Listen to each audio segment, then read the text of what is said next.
confusing, Janine. Yeah, it's lovely to see you. It's really good to do this again and to catch up with you all again. We're going to introduce Liz. She will introduce herself and what she wants to talk about. So I'll put everybody on mute and we'll listen to Liz, and then we've got time for a little bit of interaction. Good. Afterwards. Okay. Thanks, Liz. Right. Yeah, that's great. Great. Well, it's really good to be here. Good to see everybody again in this That unmute Liz. Wait, hang on. Wait. Liz, there it is. Unmute. Yeah, no. So, hang on. There. Yeah. I'm done. I'm here. So, okay. Liz, I'm very sorry. Technical issue. I think we muted everybody, including you. Including so me, and then I couldn't. I'm not quite sure whether anybody heard what you said, so you might need to say it again. I'll start again. I'll start my technical support. Oh, don't. It's funny because I had a few technical issues. I've had to chuck everyone out of the living room. I was planning to use one of our bedrooms to take my laptop up there and set my iPad up, but I had some work done on my laptop today, and I went to log on to it tonight to get the script up because I had to write it down, and I couldn't get into my laptop at all. So I'm now sitting in the living room, and I've had to send everyone else away for an hour, but that's fine. They'll manage. So yeah, tech issues are real, as we know. So I'm Liz, and I was really excited to join you last time for your first Soul Sisters, and it was really what I loved was the sharing. And I think it's really important, not just as women, men should share as well, but that we can share like on a deep level, and particularly when we're so distant from each other. So this is great to be able to do it this way. And I don't know about you, but having been on a number of Zoom calls and life-size calls and FaceTime calls with work, it doesn't feel unnatural anymore. Yeah, I'd love to hug you, and obviously there's that whole two-dimensional thing, but I hope that this won't stop us being able to have a really good chat. So my talk is about 11 minutes long because I've practiced it and timed it, and then there'll be a chance for us to just talk about what it means to reimagine things. So as Zena's already said, I'm the Deputy Director of the Family Ministries Unit, and I work at Territorial Headquarters, and I never thought I'd say that. That is a big reimagining of my life. I used to work with Sheena at DHQ in London North East, and we were a happy little band of people, and then the Salvation Army had a big shake-up, and I ended up working at THQ, which remains interesting. But anyway, we keep going. So reimagined.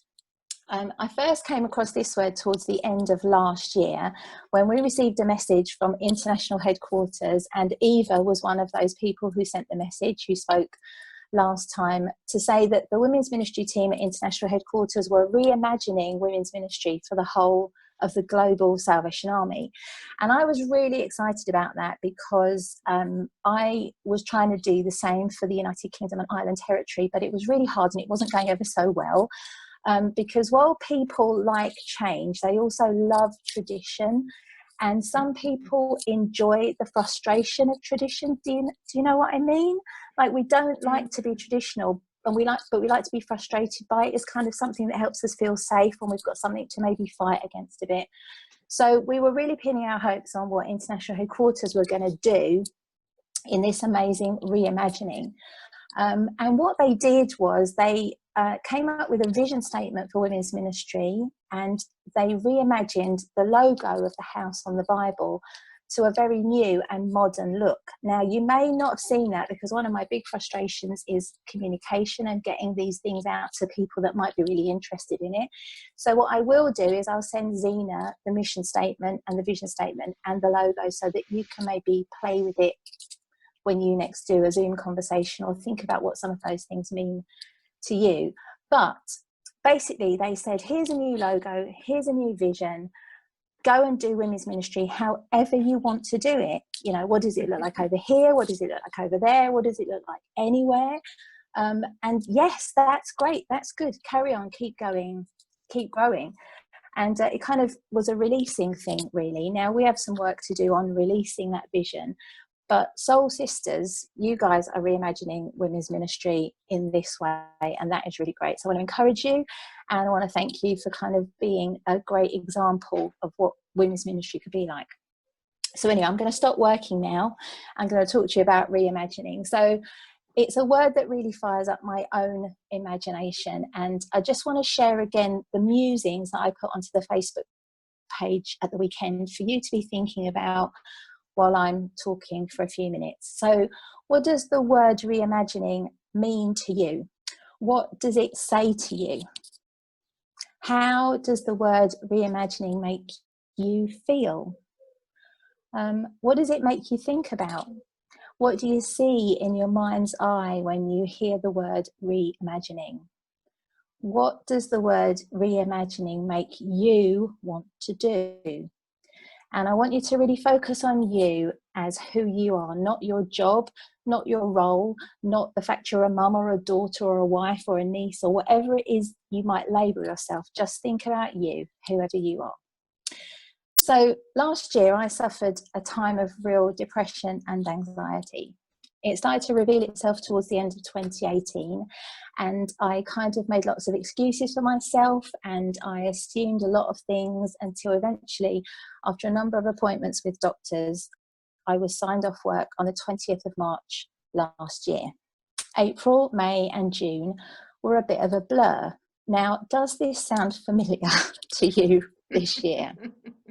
Eventually, for me, some education kicked in and counselling became available.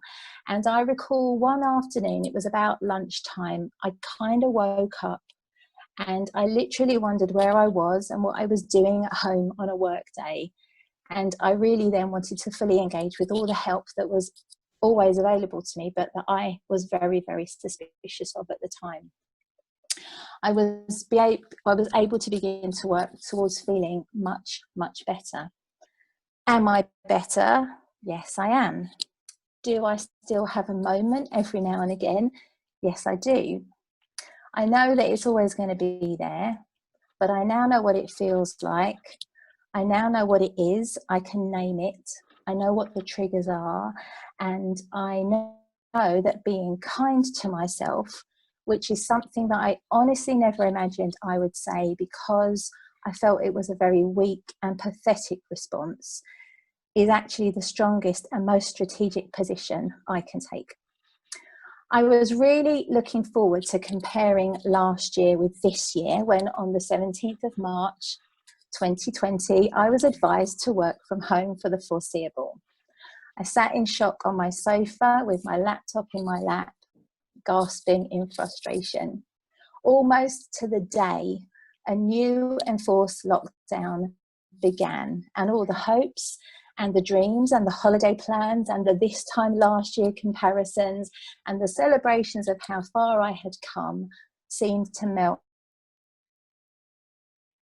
Clock in this very living room, a clock I had to remove from the wall last year because the ticking made me feel so afraid, and I waited to feel frightened again, but I didn't, because without realizing it, my illness and my recovery had, I guess, helped prepare me for this time of lockdown.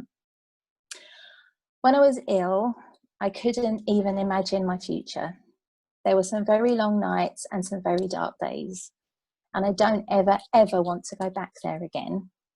So what I had begun to do this year was to work towards achieving 10 new or renewed goals during 2020, and all of them brilliantly are still achievable even during this season. Now, new goals can sometimes feel just a step too far when our old goals or our current goals or our still unachieved goals are very out of reach. We can sabotage ourselves under the pressure of being too busy, too old, too young, too unqualified, too qualified, too lonely, stretched too thin, and many, many more twos that will be personal to you. But the subject I have celebrated graduating in to first class degree level is the subject of being kind to myself. And for me, that means being more in control of my time. The tail no longer wags the dog. My yeses and nos enable me to be more productive and creative when I have to be, and I don't have to be all the time. The one thing I no longer say anymore is, it's okay, because very often that's just a front for something being not okay. And part of my breaking down last year was a big pile of it's okays that I built up over many, many years falling over. So for the record, some of my goals I've tried to achieve. One of them is learning to crochet. I really, really wanted to learn to crochet, but it turns out I might need some help from Sheena when this is all over. But any kind of working with a needle is clearly not a happy place for me. I really, really wanted to enjoy colouring books. I imagined I'd spend wonderful hours in downtime colouring in mandalas and curly-whirly patterns, but no. I enjoy cooking, and I recently bought a mandolin that makes chopping vegetables much easier and less time-consuming. But when I was healing, it was a really lovely mindful thing to do, just chopping up onions and carrots and all of that stuff. But the thing that's really kept me in the light is painting, and it's painting with watercolours. And the picture that Zena put on the poster for this session is one of my pictures, and I'm not going to talk about my paintings very much, but I'm happy to chat about that afterwards if people want to ask questions about those. So I set myself a target to paint a picture every day during Lent.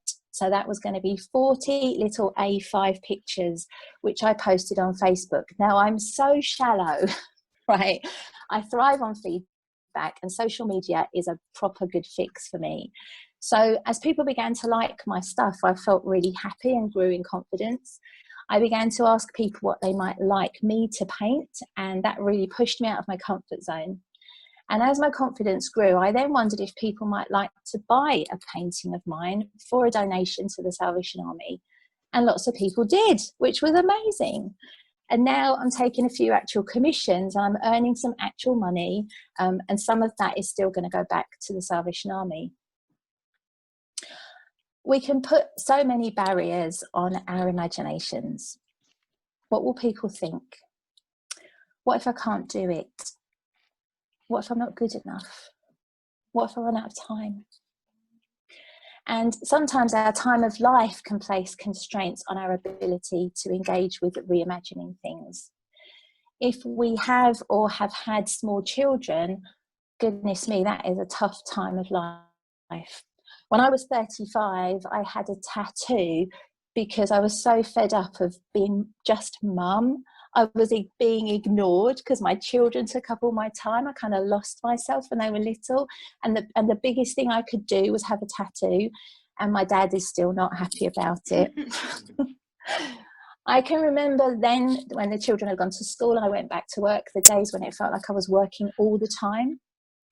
If I wasn't working, I was thinking about work, or feeling guilty about not thinking about work, or if it wasn't work, it was my responsibilities at my core. I can then remember reaching 40 and waiting for life to start, only to be told that 50 is the new 40.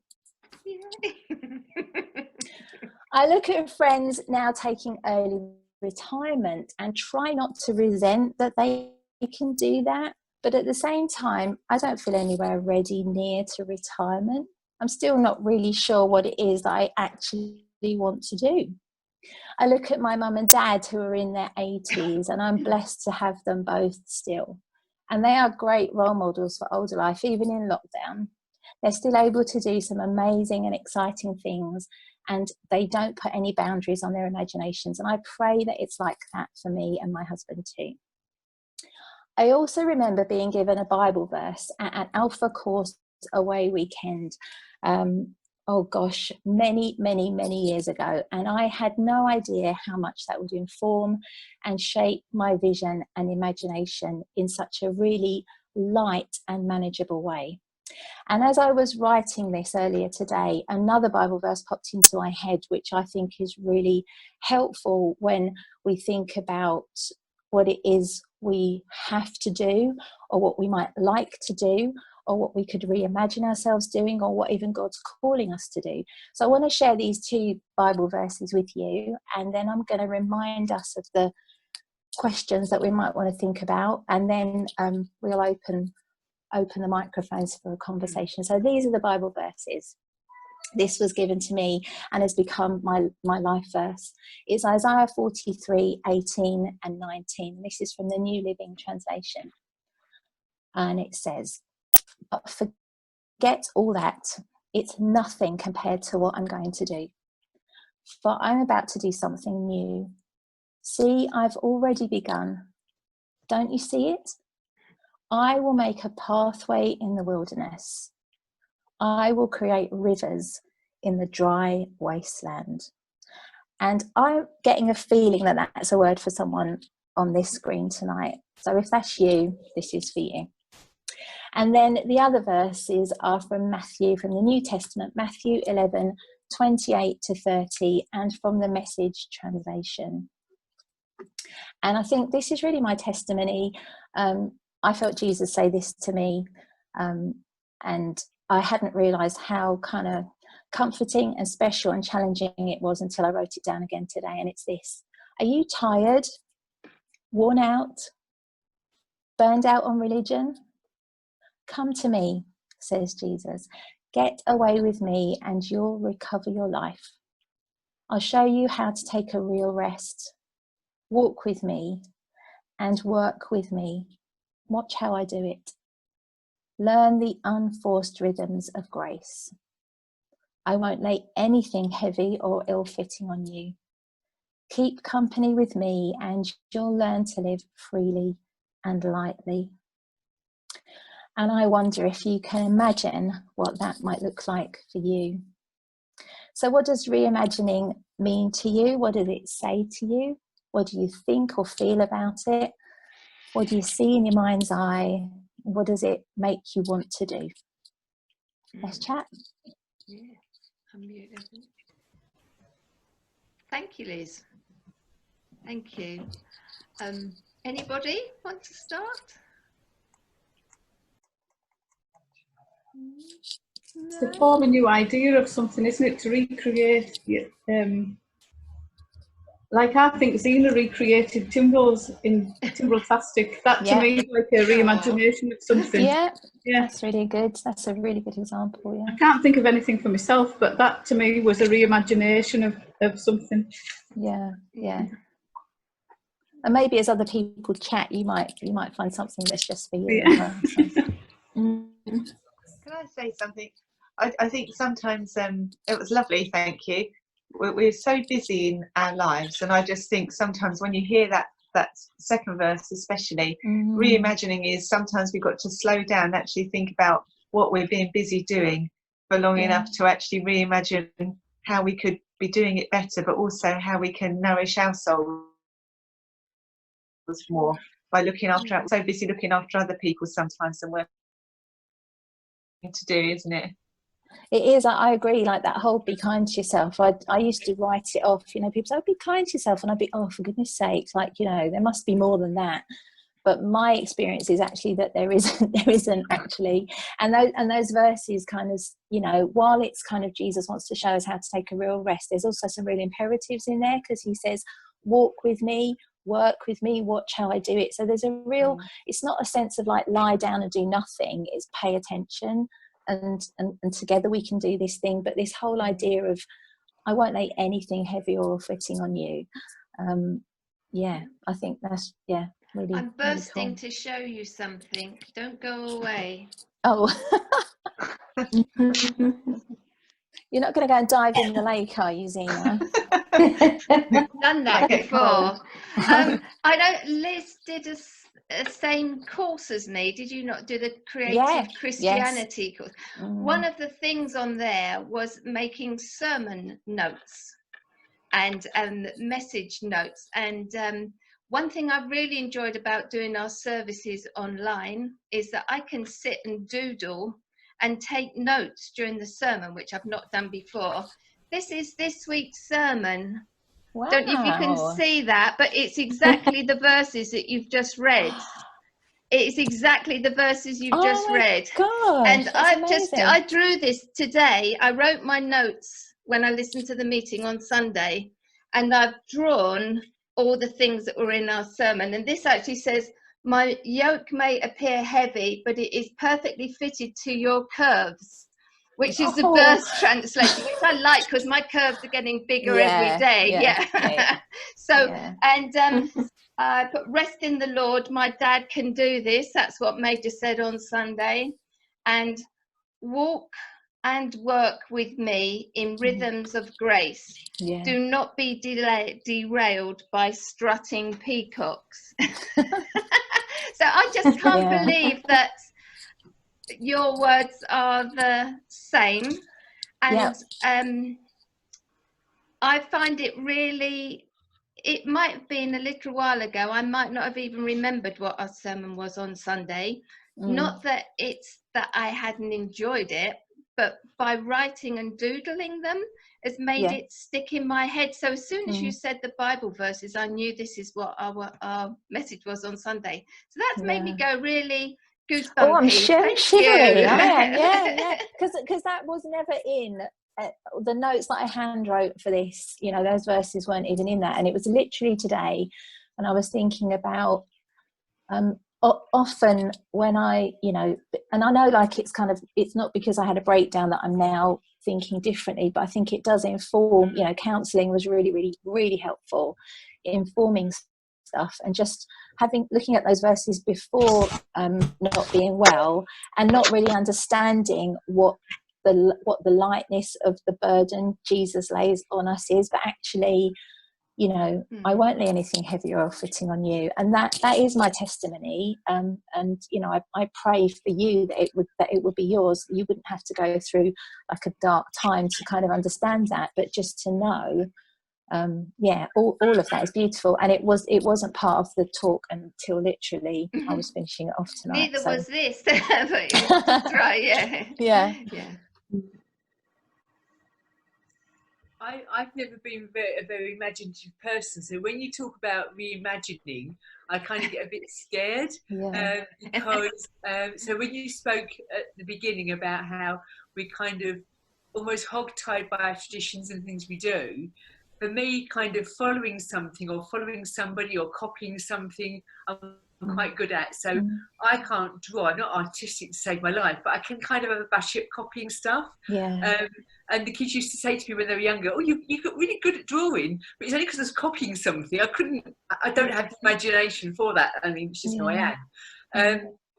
But I think that what's happened, and there's a lot of people would say that there's bad things that have happened in the last 4 months because of the result of COVID, and obviously there is. But I think that there's also been some good things that have happened.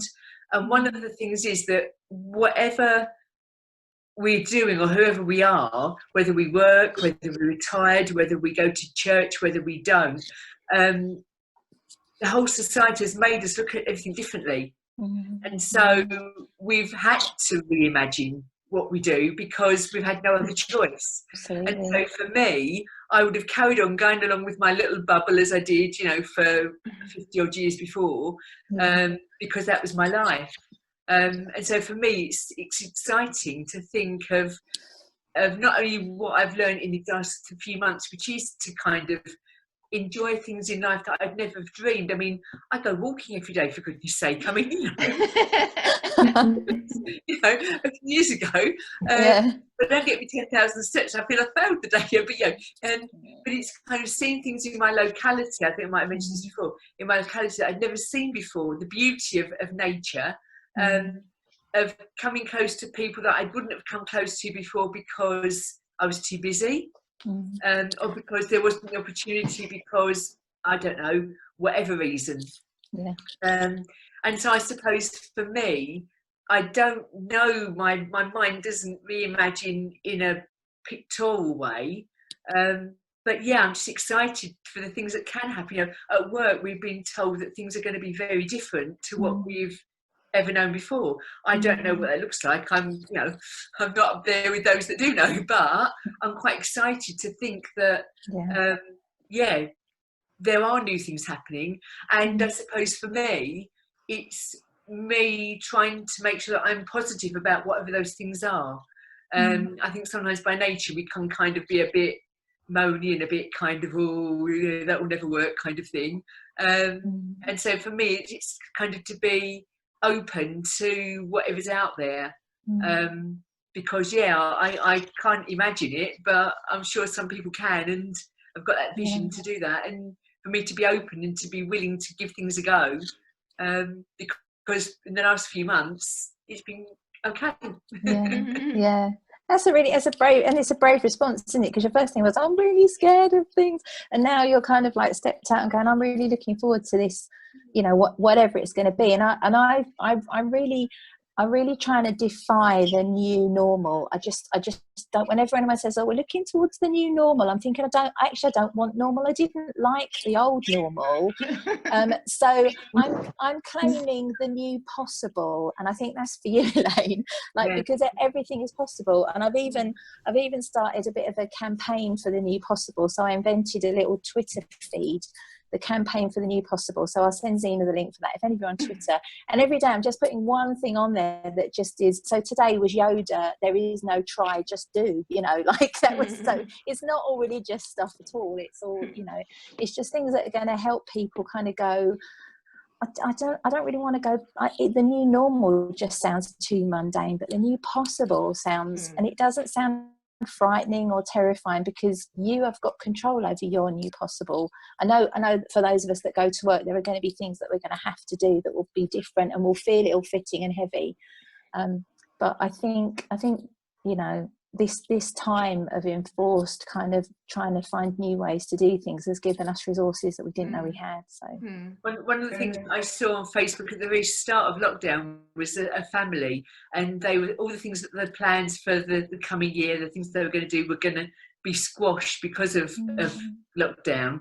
And so this mum got this big jar and got the children to write down things that they would like to do that they couldn't do, or the things that, like, to go to the park. And every time they thought of something, they'd put it in this jar. And the idea is that when lockdown is over, then they can take a thing out one a day or one a week, and they'll do that thing. So it might be go and hug grandma, or it might be, you know, go to Spain, or whatever it was they, you know, which were the things they were going to do. So they would do those things much later. I suppose it's like with us, you know, we might have thought some things that we would like to happen. So, you know, put it in a virtual jar, and when we can, bring it out and try and make it happen. Yeah.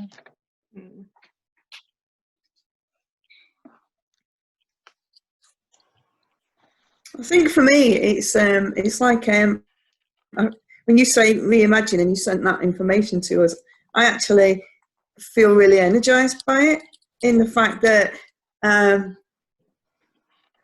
I suppose the army had become sort of, this is what we do, you know, and it was almost kind of getting into like it's just routine, but it kind of, I don't know how to say it, but it was kind of like almost become a ritual, and it's like I didn't like that, and I just felt we were getting out of hand, really, in some respects. Became, why are we doing this, was kind of in my mind.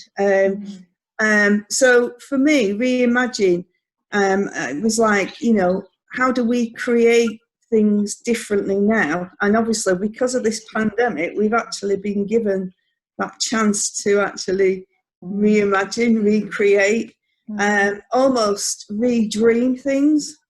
And what is the future going to look like with this new possibility, as you put it, and we can transform the old into an and so for me it's kind of like, yeah, I'm quite excited.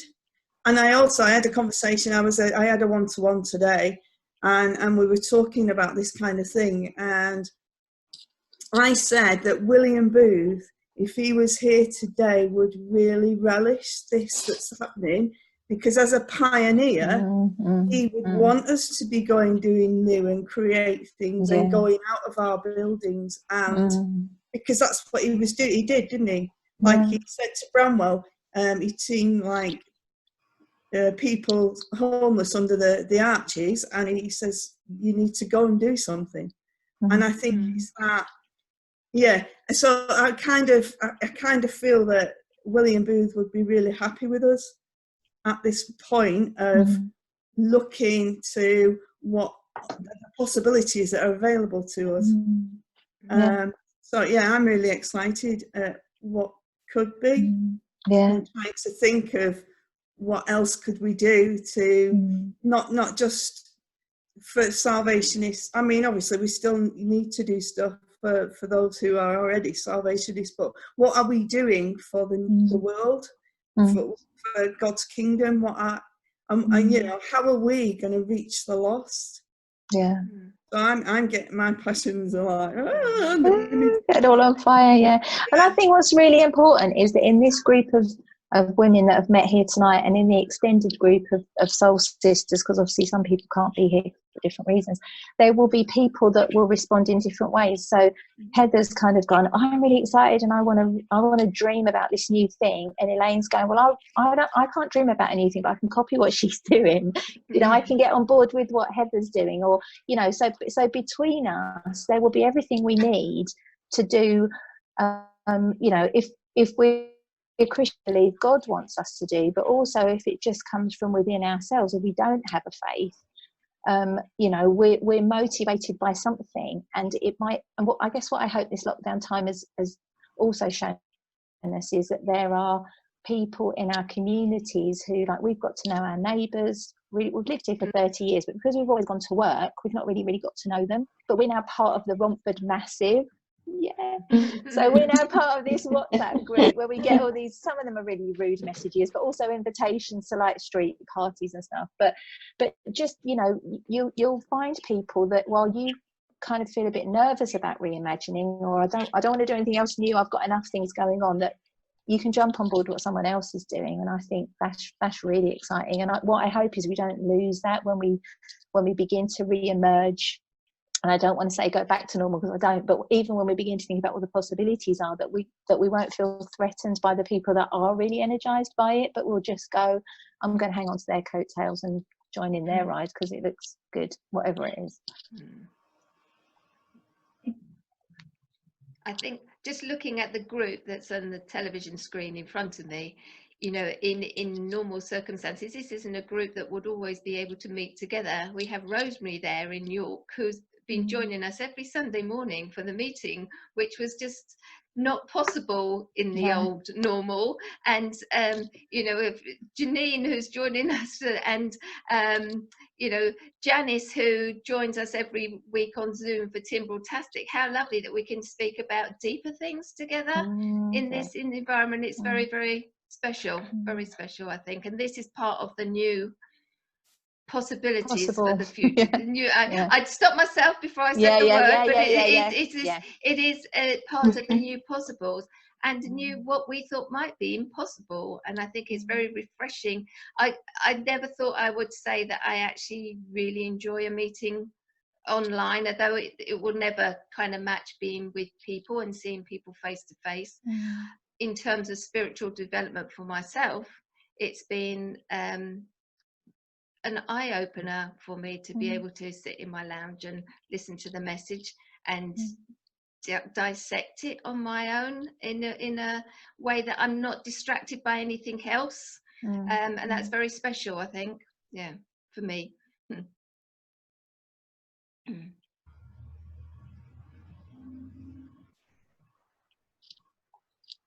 Anybody else? Rosemary. She's still muted. She's on mute. It's taking away the boundaries from imagining. That's quite hard for a lot of people to do, isn't it? Because you realise that anything's possible with God. All things are possible. And maybe we haven't dared to believe that before. So it's a good wake-up call and a good opportunity for us to look at a whole new beginning and a new way of doing things. So using existing knowledge and then going into the future. So it's exciting and scary all at the same time.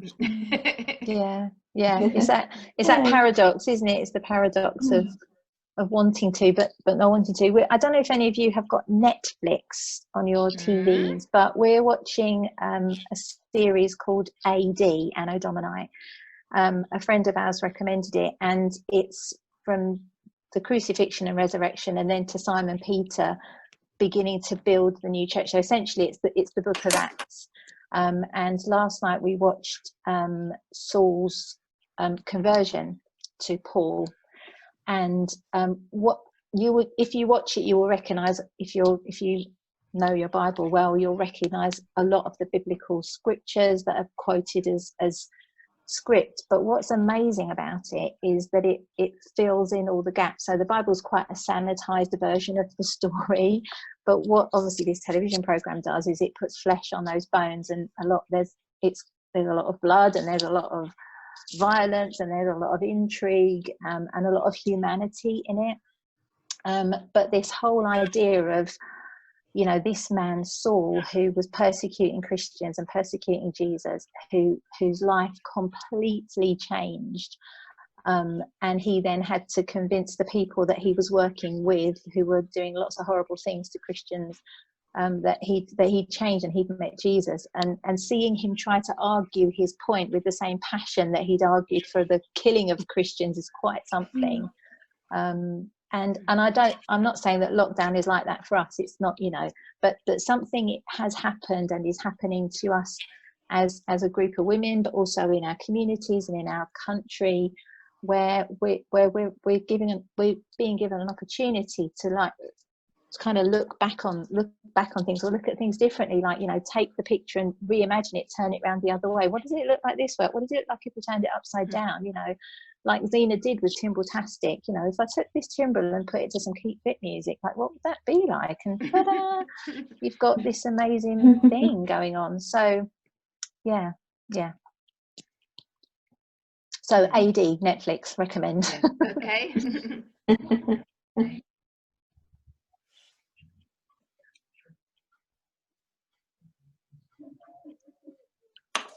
We're all very quiet.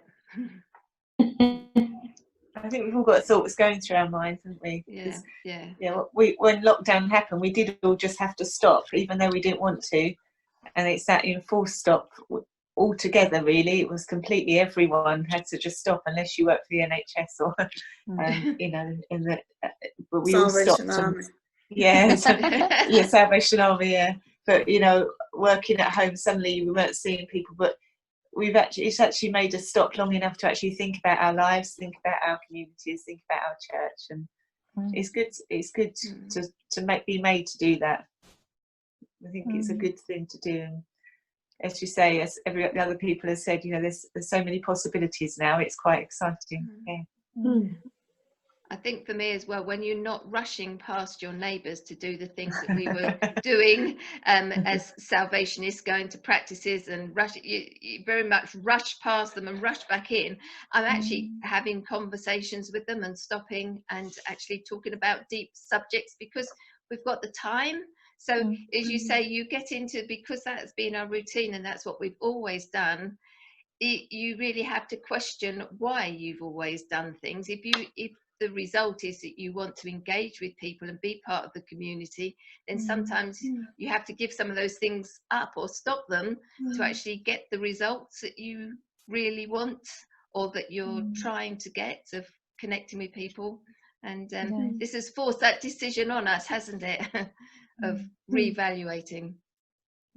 And I think it's finding the trigger for you that's going to help you reimagine. So like Zena was sharing that she and I joined a online creative Christianity summit, and I still haven't watched all of the talks, but one of the things was a sermon notes or Bible journaling, and I've found that's a really helpful way of reflecting, but it's not everybody's cup of tea. But back in the day when I was like really, really busy, annoyingly, the thing that set my mind into motion and reimagining was doing the ironing. So I'd be ironing away, and the mundaneness of ironing set my mind going off on a, and I'd keep stopping and coming on the internet and Googling stuff and writing things down, and keep going, are you meant to be ironing? I'm like, yeah, but I'm thinking about things. So it's finding the trigger for the thing that's going to help you, you know, and it might be a lovely creative thing. It might be crochet or knitting or painting or gardening or chopping veg, or it might be, I don't know, just walking a lane or anything that just, you know, enables your mind to go off into a place where it's perhaps never been before. And it might be the weirdest thing that you think you're thinking, but honestly, write it down, because someone else is going to be thinking it or have the next part of it to be able to make it into whatever the thing is, really. And the other thing I keep thinking about is there are things that we talk about the new possible, but there are things that we don't even know about yet, things we haven't even dreamed about yet. And I'm having conversations with other people, other units at international at territorial headquarters. So talking to people in children and youth ministry and how family ministries, you know, it fits nicely with them. And we have a conversation and I say, but I think we need to talk about this more, because I don't think whatever it is we're thinking about has not been invented yet, but we haven't yet had time to have that conversation to work out what this thing is, but not being afraid of that. You know, I don't know what it is, but if I talk to someone about it, they might help me, you know, pull it out of the ether, out of my brain. So yeah. We had a really exciting meeting last night. So we've done the holiday club at Hadley for many years in the summer. And Richard, who's kind of leading it, or has done recently, messaged me, said, we can't just leave it go. We can't have the children come, but we can't just... So we had a really exciting meeting last night, just talking about how we can do holiday club. But, you know, through YouTube, Facebook, whatever, and there's some fantastic ideas. So yeah, and I came up with some ideas as well. Not so good ideas. That's brilliant, Elaine. But yeah, I need a trigger. Yeah, so that was really exciting. So yeah, so like with children, you've got to be careful how, you know, what we do with adults online and whatever. You know, with children, you've got to be careful. And you know, what excites me is that to make it work, you've got to get the families on board, because it's the parents that have Facebook accounts, and it's got so that excites me, because my thing has always been, if you get the parents on board, then the kids are likely to, if they want to, hang on a bit longer.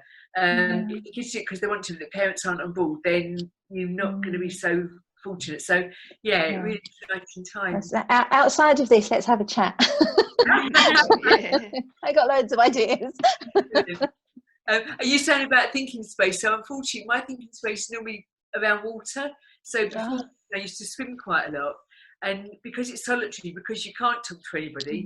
When I go walking, you know, poor Victoria, you know, we kind of talk quite a bit, or I talk quite a bit.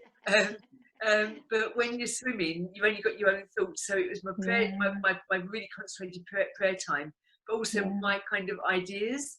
I'd have to kind of get them written down pretty much after I got dried. And the other sort of light bulb moments often come on in the shower. Yeah, that's really annoying, isn't it? You need those kids' crayons they used to have to write on the side of the bath, so you can like graffiti on the...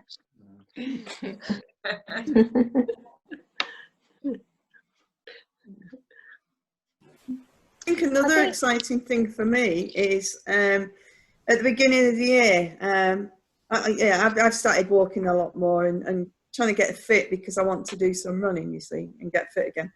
But I started to, certain days I would walk to work, and obviously at that point I would then be praying on my walk to work. And then one particular day I suddenly started seeing the extraordinary in the ordinary. Suddenly there was a crowd of like daffodils just come from nowhere. They weren't there the day 2 days before, but they were there, and just little things. And I noticed so many things that I passed day in, day out, and suddenly seeing it in the extraordinary way. And you know that that since then, I actually capture extraordinary stuff now where I never did before. That's amazing. Yeah, so it's you know, like, because I'd sort of say, God, give me eyes to see what you need me to see for ministry and those kind of prayers, and yeah, and just suddenly I just saw all these things in front of me that were just everyday things but had an impact. Amazing. Yeah.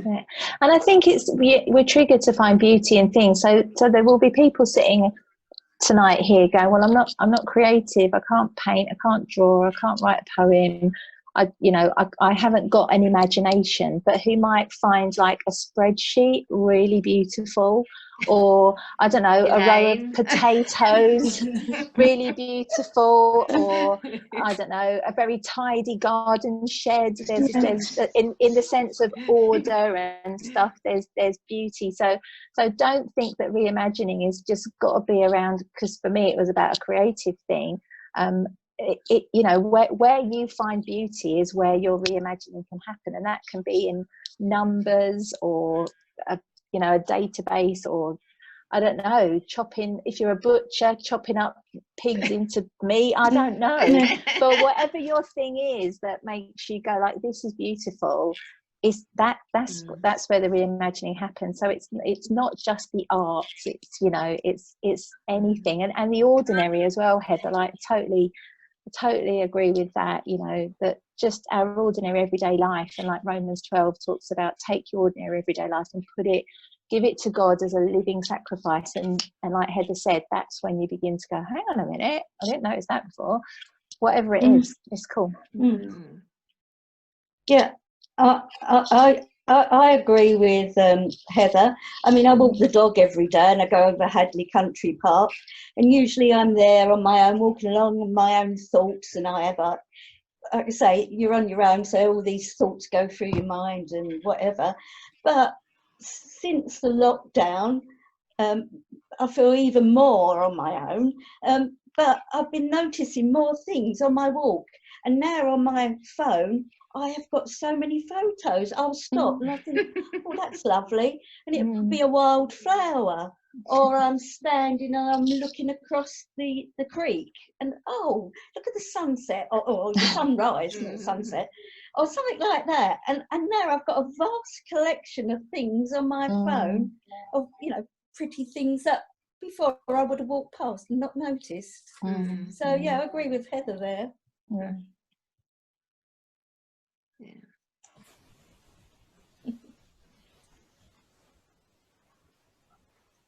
I think we've had lots and lots of fuel for thought, and I don't think our minds are going to stop at this point. And I think it's a really nice forum to share. So Liz is going to give me transcript of what she said, and maybe the Bible verses, and I'll share them on the Soulsisters Facebook page. But we also have a Soulsisters Facebook group in which we can share things which aren't public, so they're not open for anybody to see. So if you want to join the group and respond to anything, then we can kind of share the ideas that we talk about something, and then maybe 2 or 3 days later something will come to your mind. You think, oh, I'd love to have shared that with Soulsisters, just to share those ideas. And this could be an opportunity for you, and a place to share those things in a safe way. So if you are on Facebook at all, have a look at the group, and then maybe we can share some more developed thoughts further down the line, if that's okay. With everybody. One of the things that I shared on the Facebook page today was that I enjoy a Facebook page called Ravenous Butterflies. There's lots and lots of really nice thoughts, and today's one was from David Bowie. It's not from the Bible, it's from David Bowie, and he said, I don't know where I'm going from here, but I promise you it won't be boring.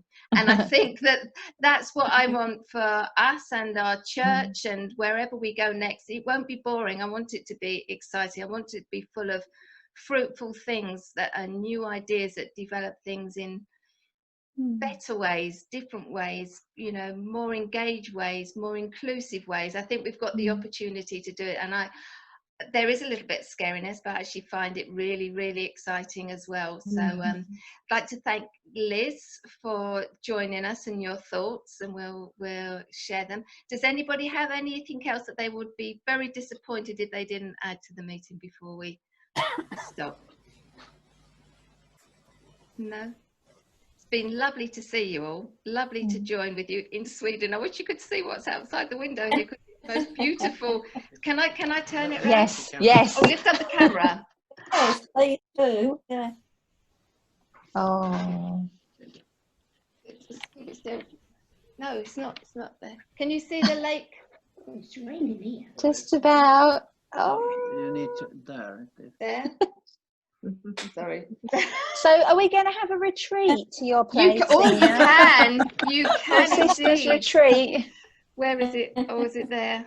Yeah. It's what you were saying about swimming, Elaine. When this lake is absolutely huge. It's the second biggest lake in Sweden. It's about the size of Greater London, and we're just on a little bay of it. So when you swim out, it's very safe, but you just see this massive expanse of water, and it's got a real calmness about it, and an empty mind place where you can just that's good. Yeah, it's freezing cold, but once you've gone numb, it doesn't matter. And yes, we could have a retreat here. I'm up for that if Plos doesn't. He's laughing, he's nodding. Yeah. Liz, it's been great that you've joined us. Thank you ever so much. Would you mind giving us a quick prayer before we go? No, not at all, not at all. Yeah, let's just pray. Father God, I just thank you for all of the possibilities that are always available to us. And I guess I want to say sorry for the times when we just haven't paid attention to those because of all the too many things that we've got in our lives. And while we know that this season has been really dark and hard and painful for so many people, I just thank you for this opportunity to kind of regroup and rethink, and even in the busyness of remaining at work or looking after family or the things that we have to do, that we have been granted a time to kind of regroup and reimagine what the new possibilities can be. So Father, I pray for each woman that is here tonight, and for those that are attached to the Soul Sisters group, that you would protect us, that you would keep encouraging us with beauty in whatever way we might see it, that you would inspire us with your word and with each other, Father God, too, that as we share on Soul Sisters group, that we would just grow closer to you as we grow closer to each other, and that you would help us really know the beauty of being kind to ourselves, the strength and the power of that position. And so yeah, I do really just feel I want to pray your protection over each family that's represented here, that you will keep us safe, and that you will keep us together, and you will keep us in you. And I thank you for Zena and for her energy and for the beautiful way that she has put this together, and just pray going forward that it will be a safe place for more women to come to know you as well. And so I pray this in your name. Amen. Amen. Amen. Thank you, everybody. We will meet again on Wednesday, the 12th of August. I should be out of quarantine by then.